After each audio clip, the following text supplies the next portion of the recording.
जय हिंद दोस्तों आप सभी का एक बार फिर स्वागत है आपके अपने सैनिक वेलफेयर यूट्यूब चैनल में। दोस्तों OROP 2 यानी कि वन रैंक वन पेंशन का जो सेकंड रिवीजन होना है और वो रिवीजन जो सुप्रीम कोर्ट के आदेश के बाद 1 जुलाई 2019 से होगा, उसका एरियर आपको 3 महीने के अंदर अंदर दिया जाएगा।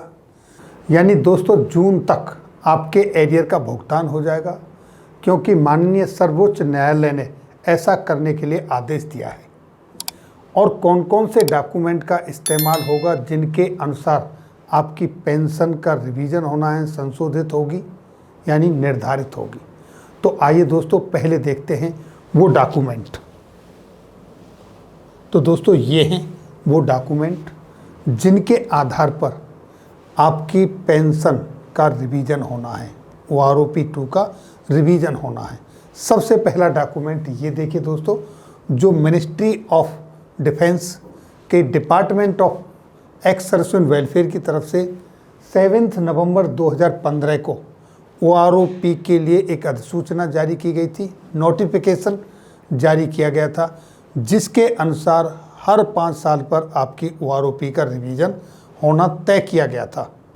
इसके अनुसार आपकी OROP 1 जुलाई 2019 से रिवाइज होना ड्यू थी, लेकिन माननीय रक्षा मंत्री जी ने एक कमेटी बिठा के उसको होल्ड कर दिया था।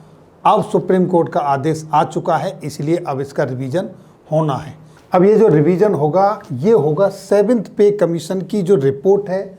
7th पे कमीशन ने जो सजेस्ट किया था पे एंड अलाउंसेस की हाइक में, उसके अनुसार।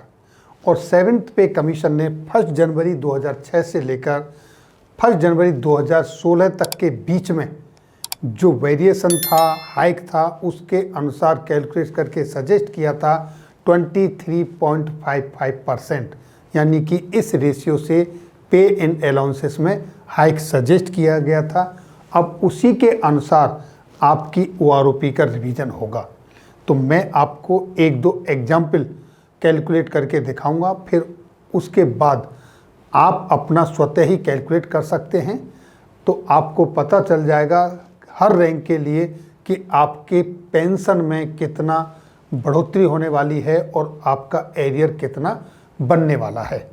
ये जो दोस्तों पेंशन हाइक और जो एरियर है वो 7th पे कमीशन की रिपोर्ट के अनुसार जो हम कैलकुलेट करेंगे उसके आधार पर है। इसमें कुछ प्लस माइनस हो सकता है, लेकिन जब ministry of defence department of ex service and welfare की तरफ से ऑफिशियल टेबल जारी की जाएगी तो मैं उसके ऊपर वीडियो बना के आपको दूंगा। वहाँ किसी तरह की कोई एरर नहीं, वो एग्जैक्ट फिगर आपके लिए होगा। तो अब देखते हैं कुछ एग्जाम्पल किस तरीके से आपने अपनी पेंशन और एरियर को कैलकुलेट करना है। अब देखिए दोस्तों, आपके लिए एक एग्जाम्पल है, इससे समझें कि किस तरीके से आपकी OROP रिवीजन के बाद आपकी पेंशन में हाइक होगा, बेसिक पेंशन में, और कितना आपका एरियर बनता है। एग्जाम्पल देखते हैं पहले एक हाइक इन पे and allowances as per 7th पे कमीशन। वो जो बढ़कर आ रहा है आपका वो है 23.55%। अब देखिए दोस्तों, OROP इफेक्टिव हुई 1 जुलाई 2014 से और पे कमीशन लागू हुआ दोस्तों 1 जनवरी 2016 से। तो इन दोनों के बीच में जो गैप है वो है 3.5 ईयर्स का, यानी कि 3.5 ईयर्स के लिए हमने how to calculate for the gap, किस गैप के लिए कैसे हम कैलकुलेट करेंगे आपकी पेंशन के हाइक को और एरियर को, हम वो समझेंगे।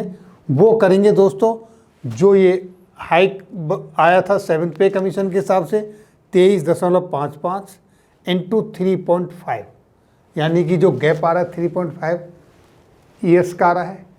और क्योंकि जो वो आपका पे कमीशन होता है वो 10 ईयर्स के लिए होता है, divided by 10 is equal to 8.25%।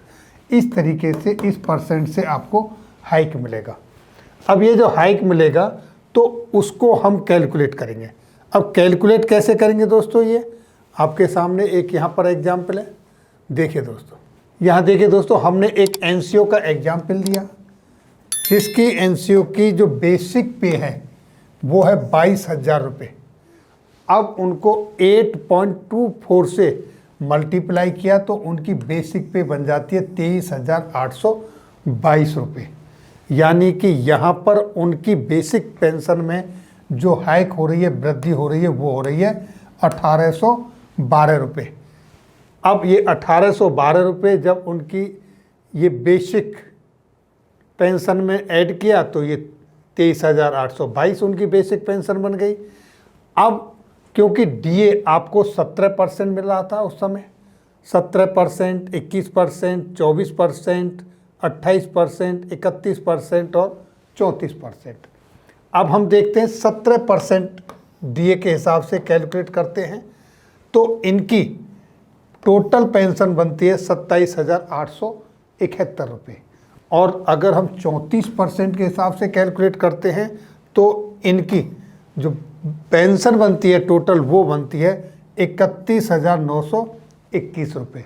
तो दोस्तों इसी तरीके से आपकी जितनी पेंशन है अपनी अपनी पेंशन के हिसाब से 8.24% के हिसाब से आप कैलकुलेट करेंगे और फिर उसको अपनी बेसिक पेंशन में ऐड कर देंगे।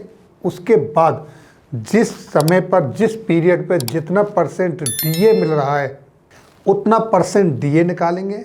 तो उस समय के हर महीने के अंतराल पर आपका कितना कितना पेंशन फालतू हो रहा है वो आप कैलकुलेट करेंगे, टोटल एक्यूमुलेट करेंगे तो पता चल जाएगा आपको कि आपका कितना एरियर लगभग बनता है और कितनी आपकी पेंशन बढ़ रही है। दोस्तों ये था उनके लिए जिनकी पेंशन रिवाइज हो चुकी थी ओआरओपी के अंदर और अब उनको सेकंड ओआरओपी रिवीजन होने वाला है उसमें। अब यहाँ मुद्दा आता है दोस्तों उन लोगों के लिए 7th पे कमीशन के बाद जिनकी पेंशन पुराने पेंशन लेने वालों से बहुत ज़्यादा कम आ रही है, क्योंकि पहले पेंशनर्स को नॉशनल पे के हिसाब से पेंशन दी गई थी और बाद में 7th पे कमीशन के बाद से उनको जो लास्ट एम्यूलमेंट्स है उसके हिसाब से 50% पर उनकी बेसिक पेंशन फिक्स की है। तो वहाँ उनको पेंशन बहुत कम मिल रही है पुराने वालों से। अब ओआरओपी लाने का मकसद क्या था? ये था कि जो पुराने पेंशनर हैं जिनकी पेंशन कम रह जाती है और जो नए पेंशनर आते हैं उनकी पेंशन बहुत ज़्यादा होती है सेम रैंक के लिए, तो उनको उठा के इनके पास लाने का मकसद था। लेकिन यहाँ पर अगर आप कैलकुलेट करके देखेंगे तो यहाँ जो नए पेंशनर हैं विशेषकर 7th पे कमीशन के बाद वाले, उनकी पेंशन बहुत कम है कंपैरिजन टू उनके जो पुराने पेंशनर हैं उनके तुलना में। इसके ऊपर मैं वीडियो बना चुका हूँ।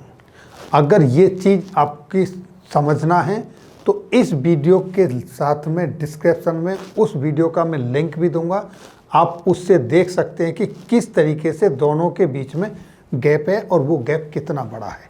7th पे कमीशन के बाद जो पेंशनर्स हैं, रिटायर्ड आए हैं, उनकी अगर इस फॉर्मूले से पेंशन रिवाइज होगी तो उनकी पेंशन अगेन इनके कंपैरिजन, पुराने पेंशनर्स के कंपैरिजन कम ही और ज़्यादा कम रह जाएगी।